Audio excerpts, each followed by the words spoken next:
going on, everybody, and welcome to another Angel of Pursuit podcast, your fantasy football, sports betting, and NASCAR home here at FakePigskin.com. I am your host, Kyle Robert. You can follow me on Twitter at NotoriousKRO. Joining me after a brutal Week 10, it's Brian Twining. What's up, Brian?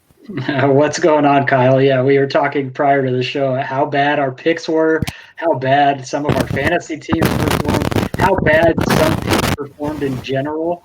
So yeah, I'm excited for Week 11 already.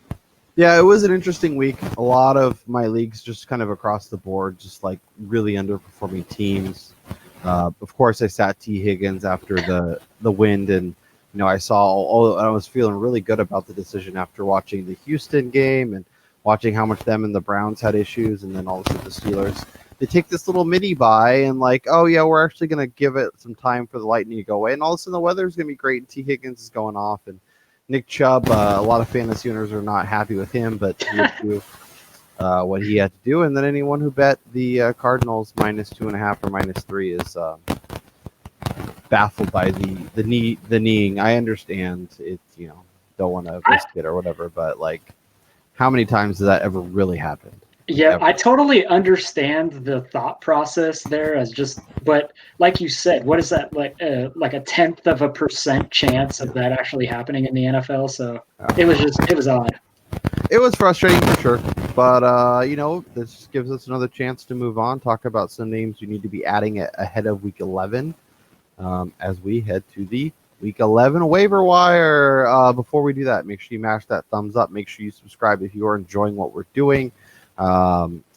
Leave a comment on the players that you're targeting this week, or someone you think could blow up in Week 11, and somebody we will be talking about in Week 12. Really appreciate everybody hopping on the Sunday live stream. We've been getting a lot of participation there. Make sure you join us. Bring your questions, bring your betting questions, all that stuff. We're up over 150 subscribers on our YouTube page. Very happy to have you all on board and keep this thing rolling. Hopefully we can rebound to have a nice Week 11 and head towards the playoffs, head towards fantasy championships. Let's talk running backs, and we'll start with Salvon Ahmed. 21 carries, 85 yards, a touchdown. Also had one catch on one target. Brian, there's a lot of names in Miami, and I know it can be kind of daunting to try and trust somebody, but Ahmed is somebody I really like coming out of Washington. Not the biggest guy, but definitely solid. I think it is a really talented rusher, obviously with the gas can running on empty and sitting on the sidelines. With Jordan Howard being Jordan Howard, with Matt Breida not being involved, it seems like there's an opportunity in this offense with Tua.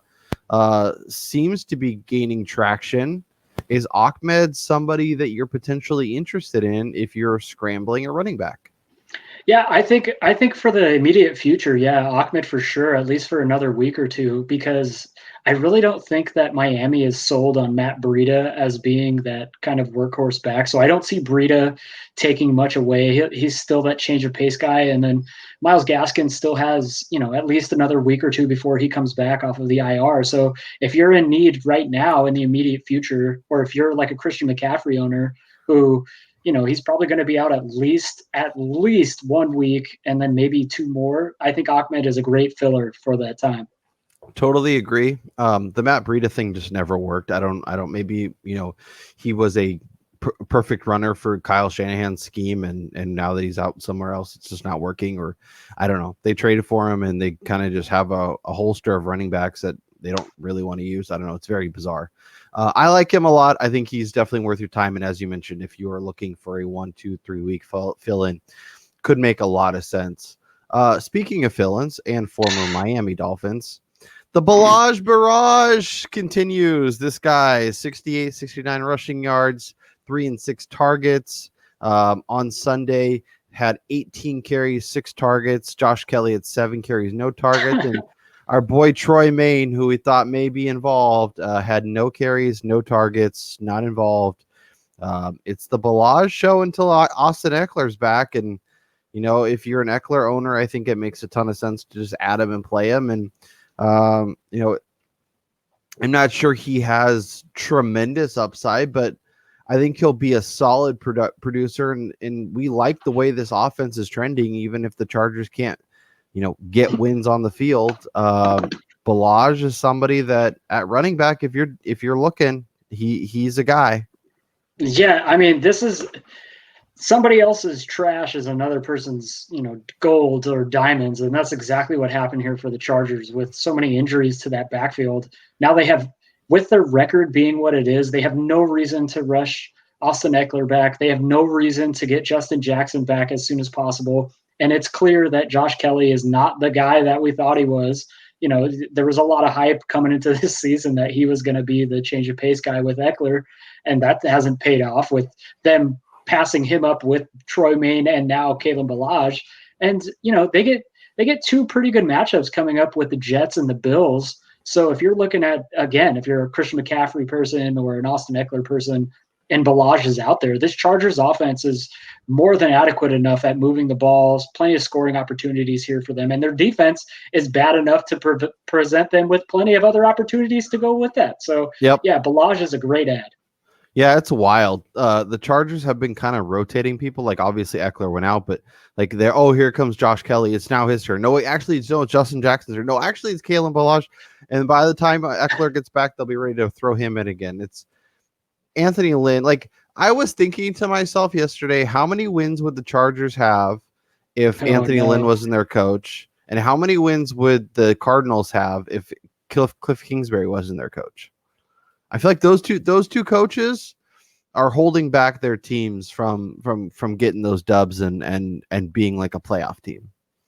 Yeah, I completely agree with that. As good as the Cardinals look on the field, I feel like Kingsbury is kind of overmatched a lot of times when it comes to kind of game planning, clock management, and when to call particular plays. Yeah. And then Anthony Lynn, he just has no idea how to close out games or what to do down when they're getting into the crucial situations. So yeah.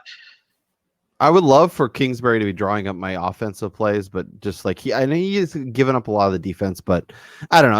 I was just thinking about the yesterday. Like, both these teams could have a lot more wins.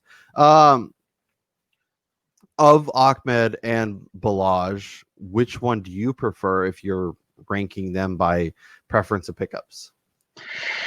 I would probably go with Balaj just because I trust that offense a little bit more. I know Miami won the game, but that team right now they're scoring because of how good their defense is playing. I mean, they had an easy opportunity down there by the goal line when they blocked a punt against the Chargers, and then it's an efficient offense, but not one that looks explosive right now. So I think the scoring opportunities are going to be lessened. Whereas with the Chargers, they can get into the red zone in one play. And I feel like I trust the Chargers to give Balaj the volume more than I trust the Dolphins to give Ahmed the run. Like, I could very easily like see a lot of us being frustrated next week when Breida gets 5 carries and Jordan Howard gets the touchdown and Ahmed gets like 7 carries but has like 5 yards per carry and looks great and just doesn't get the carries for whatever reason. Tua ends up running one in. They do a play action and throw it to the tight end. Like, I don't know. I could see that being the case for sure. Speaking of frustrations, let's talk Nahim Heinz, 41% rostered.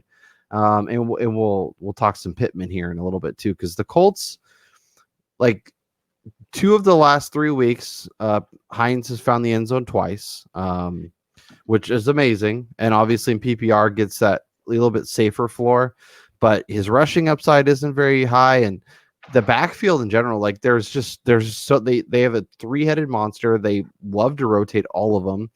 Jonathan Taylor has looked terrible. Wilkins has looked better. And Heinz obviously is finding ways to be explosive. Part of me, we were looking at the Colts schedule coming up, and it is really nice, but part of me is like, I want to be in on Nahim Heinz because I think there is a lot of potential there, but I also feel like the Colts are going to pull the rug out from under us once again. Charlie Brown, as we're running up to kick the football, and Lucy's going to pull it away, and then we're going to end up on our butts again, just like we did week 2, week 3, whenever after his first couple big games of the season. So, what are you doing with Heinz? Is he somebody that would you prefer him over the names we just broke down, or is he kind of somebody that I guess where are you at with him? So this this is a much more difficult situation because there are three guys who they like to utilize, and 1 week from another, we're not really sure which way they're going to deploy their running backs. And going into last week against Tennessee, with the lead that they held throughout that game, you would have thought that they would have put in their bigger backs and it would have been Jordan Wilkins and Jonathan Taylor, but they were using Nahim Heinz like they did back in week 1.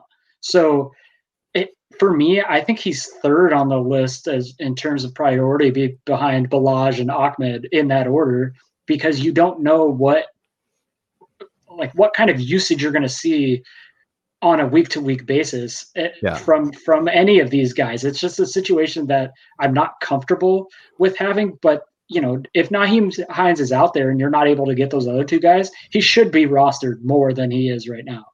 Yeah, and as much as like you were talking about with Miami, like this Colts team was set up a lot by their defense and by special teams. The Titans punted one out of bounds, had another one blocked, completely gave that game away, and all of a sudden Phillip Rivers is sitting in the red zone when he comes out on the field, and of course it's a lot easier to make the offense look much better. Talking about that same offense and Michael Pittman, like, we were talking about Pittman before the show, and on Thursday night, he was incredible. And when he's healthy, he's the guy and looks great. But are we going to really trust Phillip Rivers to consistently target one guy? Because like throughout the season, he has shown an inability to do that.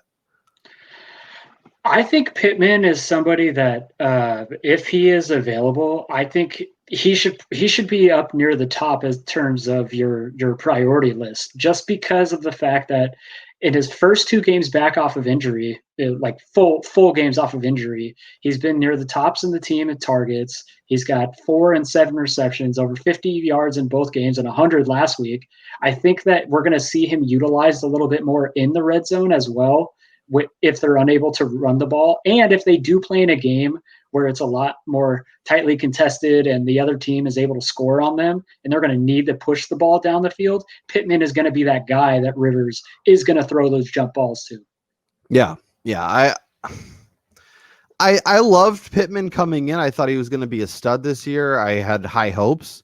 I have high hopes for him long term. Hopefully the Colts can find their quarterback of the future, because Phillip Rivers is clearly not that answer. But I do wonder if I feel like he's going to be a guy that's going to have 2 more or 3 more of these games at some point. Good luck figuring out when it's going to be. So if you're in a position with your wide receivers where you have more trustworthy options, I might look to stay that way. He's definitely not somebody that I would recommend not picking up. Like, if you have the flexibility, if you have the roster space and you can add him, do it. But I'm also like not going out of my way to pick him up, just because Rivers, he's all season long and most of his career, continually pelting one target with one pass catcher with targets outside of like maybe Austin Eckler. It hasn't been his thing. So one more thing on the Colts though is, especially for the passing game, their next 5 games, which are the end of the regular season in fantasy and the very beginning of playoffs, are all going to be played indoors. They got 3 home games, and then they play at Houston and at Las Vegas. So, I mean, that's definitely something to factor in as well, that there's not going to be any weather concerns for them going forward. And that's, Phil Rivers, maybe do better. Let's talk a couple other options at receivers, guys that I might be a little more inclined in. Let's start with Josh Reynolds, who continues to be a bigger part of this offense than I think anyone expected. Van Jefferson was going to be the replacement, and Josh Reynolds was on his way out. Now we're sitting here week 10. He ran 37 routes. He led the team with 10 targets, and he's being productive. What are your thoughts on him? I think he's the number 1 wide receiver ad, and potentially the number 1 ad this week in that offense. That in games that they're going to have to throw even more, you would think that he's going to have like that much more kind of production. I mean, last week they dominated that game against Seattle, albeit against a porous pass defense. But like, for instance, this upcoming week they play Tampa Bay, who Tampa is going to be able to score, we would assume. So the Rams are going to have to throw it a little bit more. And Reynolds, the last 3 weeks, he's seen a combined 27 targets. And that's not somebody that should be sitting on the waiver wire, for an offense that plays at such a high fast pace and the volume that they throw the ball. Yeah, no, I totally agree. Another guy that I like to pick up is KJ Hamler, a guy that I've been a fan of since coming out of college. He's run a route on 83% of Drew Lock's dropbacks over the last 2 weeks, 20 targets over that period. Now there is potential that Drew Lock doesn't play. Maybe Brett Rippon plays. I still think Hamler is an interesting add, somebody that I would be targeting, especially we'll see what's up with Tim Patrick. He threw a punch in that game against the Raiders. Maybe he misses a game. Jerry Jeudy, Noah Fant, all those guys are still involved, and Melvin Gordon, way too much for anybody's liking, but whatever. But yeah, I think Hamler's an interesting option. I think a big play guy who could be a volume monster in PPR. I think he makes a ton of sense. At receiver, Brian, Reynolds is your number one. Are you adding Pittman or Hamler next? Oh, Pittman, number 2. Yeah, I think that's right. Reynolds, Pittman, Hamler, 1, 2, 3. Let's talk quarterback really quick before we get out of here, and we'll talk about Jameis Winston. Not only from, I guess we'll start from as a streaming option, as a replacement option at quarterback.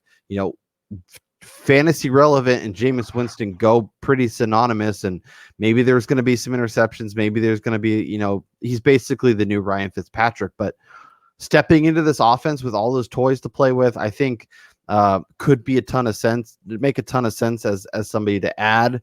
Are you adding Jameis Winston if you're looking for a streaming option or somebody you could potentially play over the next couple of weeks with Drew Brees out? I mean, he's got a fantastic matchup in his first game against the Atlanta Falcons, who have been really bad against the pass. So if you're looking for a 1 week filler, I like Winston. But I am worried about the way that they're going to utilize Taysom Hill in this offense now that Brees is gone. I can envision this team using Jameis Winston very similarly to the way teams use certain running backs, where in between the 10s, they're using Winston, and then inside it's like goal to go, they bring in Hill and they run a bunch of wildcat and have him throw the ball because he seems a little more decisive with the ball. I mean, we saw Jameis Winston yesterday in his first red zone possession. He took 2 sacks on plays where he didn't make a decision fast enough, and one thing that also was a little concerning is he didn't realize that when his first read wasn't open, just dump it off to Alvin Kamara and let him do his thing. Instead he took sacks. I expect to see a much different version this week, knowing that you don't go into that game thinking you're going to play. Preparation. I think a week of prep will be really good for him, as you mentioned, facing those Falcons. As for his weapons in the games, in the snaps he played yesterday, Michael Thomas had 5 targets. Alvin Kamara had 3, and then Deontay Harris had 2, or I don't think maybe that's catches. Anyways, so that's kind of the distribution. So I think if you're rostering Kamara, if you're rostering Michael Thomas, maybe even Emmanuel Sanders, we know Jameis Winston's affinity for the tight end, maybe Jared Cook rebounds. Any way you shake it, I like the way these pieces are going, and I might actually like them more. I could unfortunately see a lot of that. Your points with Taysom Hill, which is going to be incredibly infuriating. I don't know how it's 2020 and we're still doing this. Yeah, I know. I'm fine with all. I'm not hesitant about any of my Saints pieces. And actually, maybe Winston throws a few more picks, puts the defense on the field more, but that just means they're throwing more. That means they're going up and down the field with all these teams. And I think that offense is going to stay highly productive down the stretch. Yeah, I'm not really worried. It's just he's not somebody that I'm excited about going out and getting either. Does Drew Brees play another snap for New Orleans? Or is his career done? That's a difficult question because he had already looked like he had noodle arm syndrome going on. And then yesterday, after taking that big old shot with all the injuries. Don't get me started on the roughing the passer. Oh, yeah, that was total That BS, was dude. Literally one of the worst calls I've ever seen. He got tackled by a defensive lineman. That was the grandfather play, literally and figuratively. Anyone but Tom Brady, Brees, maybe Russell Wilson, they're not calling that.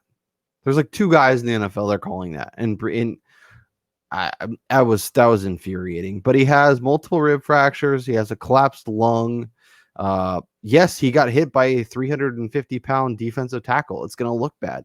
The guy tackled him and landed on him. Like, that should have been like, I don't know. But yeah, so I have concerns that we ever see Drew Brees again. Like, as you mentioned, was kind of trending towards not looking great, making less than ideal throws. The whole Michael Thomas playing thing has been weird all season. That team is in a weird spot, like from a locker room perspective too, which I think is very bizarre. Yeah, I also really think that maybe Latavius Murray sees a slight uptick in value with Winston in there. Like, we kind of saw it after Brees went out. We saw them kind of go more towards that heavy package, and even throughout the game, we saw them with Murray lining up in the backfield and Kamara kind of being utilized in the slot and spreading them out wide and stuff. So I think Murray is somebody to kind of keep an eye on right now as well. Just run the read option. Let Latavius be your quarterback, hand off to Kamara. Or let Kamara be the running quarterback and hand off to Latavius. That would be fantastic. Not if you roster Michael Thomas or Jared Cook or Manny Sanders. This would be. They could go to the Miami offense when they had Ronnie Brown and Cadillac Williams. That would be sick. Yep. Or what was the receiver that came from? Or no, the guy from West Virginia that was Pat White. Pat White. Yeah. Yeah. A little trip down memory lane there. All right, Brian, that was our week 11 waiver wire. Good luck with your targets.